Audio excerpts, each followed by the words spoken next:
একটি 16 বছরের কিশোরীর বিয়ে হয়েছিল। ছেলেটিও অল্প বয়সের ছিল, সবেমাত্র ইন্টার পাস করে ইঞ্জিনিয়ারিং ভর্তি হতে এসছিল ঢাকায়। তারপর যাই হোক, বিয়ে হলো মায়ের পছন্দের ছেলে। সেই মেয়েটি ভাবলো মায়ের পছন্দ যখন, বিয়ে হোক, ভালোই হবে।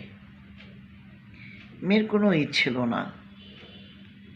ভালো লাগা, এই বয়সটাতে ভালো লাগা, ভালোবাসা কোনোটাই কাজ করে না। তখন যাকে দেখি তাকেই ভালো লাগে। বিয়ে হলো। বিয়ে হওয়ার পরে ছেলেটি টিউশনি করত। মেয়েটি পড়া বাদ দিয়ে দিল। ম্যাট্রিক পরীক্ষার্থী ছিল, পরীক্ষা দিতে পারল না, স্টপ করলো।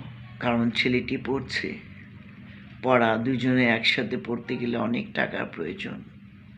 সে মেয়েটি ব্রেক দিল। ছেলেটি টিউশনি করে নিয়ে আসতো,